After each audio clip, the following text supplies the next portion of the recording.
जिस घर में पूजा मंदिर नहीं होता उस घर में कभी भगवान नहीं आते।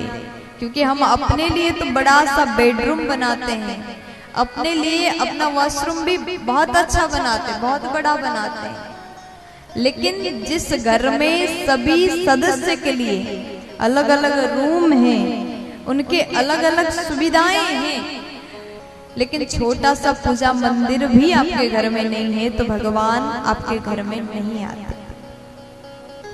घर बनाओ लेकिन पहले भगवान के लिए भी एक कमरा बनाओ।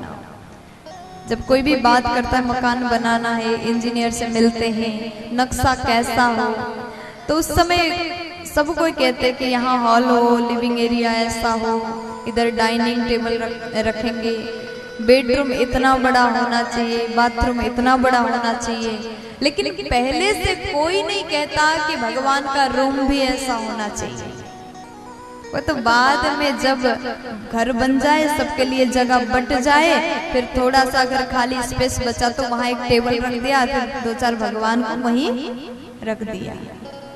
प्यार से बोलो राधे राधे। ऐसा कभी नहीं करना चाहिए। जब हमें अपने लिए सुविधाएं चाहिए तो भगवान के लिए भी दो। आपके घर में एक पूजा मंदिर तो होना ही चाहिए, और उस मंदिर में भगवान की ऐसी सेवा करो, ऐसी सेवा करो कि भगवान आपसे बड़े प्रसन्न हो जाएं। हम लोग क्या करते हैं, एक कभी वृंदावन गए तो गोपाल जी ले आए, अयोध्या गए तो एक राम जी उठा करके लाए, और ये बनारस चले गए तो एक शंकर जी ले आए। फिर घर में छोटा सा मंदिर है, कोने में रखा है छोटा सा अलमारी, वहां 3-4 भगवान को रखा, और उसके बाद में अपने लिए गर्मी का टाइम चल रहा, एसी चलाए, लेकिन भगवान को एक पंखा भी नहीं है। भगवान गर्मी खा रहे, दिन भर रात भर पसीना आ रहा है, और सुबह सुबह तो सब कोई नहाते, नहाते कि नहीं नहाते? कौन कौन सुबह नहाता हाथ उठा दो। सब नहीं नहाते, मतलब कि 7 दिन में तो एक बार नहाते होंगे। हाँ, वो भी नहीं नहाते क्या? हम सब सुबह नहाते, लेकिन भगवान को, आप लोग भगवान को स्नान कराते हैं? नहीं कराते, क्योंकि पता ही नहीं है। होंगे कुछ लोग कराते होंगे, लेकिन बहुत से ऐसे हैं स्वयं तो नहा लेते हैं, वो भी 12-1 बजे, लेकिन भगवान के लिए स्नान नहीं कराते। आपने घर में भगवान को विराजमान कराया है तो रोज स्नान कराओ। संभव हो तो दूध, दही, घी, शक्कर, शहद मिला करके पंचामृत से स्नान कराओ। संभव ना हो तो खाली पानी से, जल से स्नान कराओ, और 15 दिन में एक बार पंचामृत से एकादशी में स्नान कराओ, और उसके बाद में सुंदर वस्त्र धारण करो।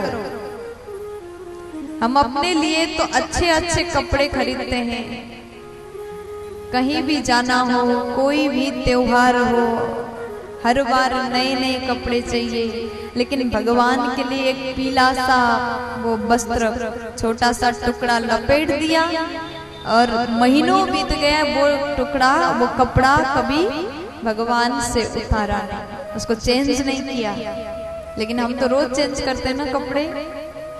भगवान के लिए भी करो, सुंदर वस्त्र उनके लिए भी लाओ, और खाने में हमें अच्छा अच्छा चाहिए, दाल चावल रोटी सब्जी अचार पापड़ सलाद हम खाते हैं, लेकिन भगवान के लिए कोई थोड़ा सा मिश्री दे दिया, कभी कभी खाना है तो खाओ, नहीं तो भूखे रह जाओ।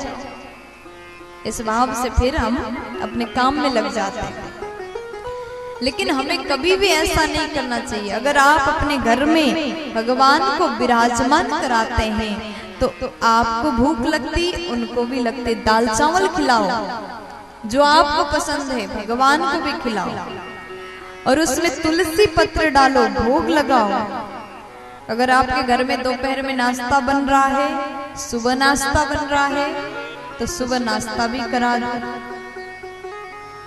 भगवान को भी कराओ। लेकिन हाँ, जब आप अपने घर में भोजन बनाते हैं तो शुद्ध भोजन बनाए, स्नान करके पवित्र होकर के भोजन बनाए, फिर ऐसा भोजन का भोग ठाकुर जी को लगाएं, भगवान को लगा दो और उस भोजन का प्रसाद आप सब मिलकर के पाओ। तब देखना कितना आनंद हो जाएगा, आपको सुख मिलेगा, आपको शांति मिलेगी। ये नियम रोज अपने जीवन में अवश्य ही करो। प्यार से बोलो राधे राधे।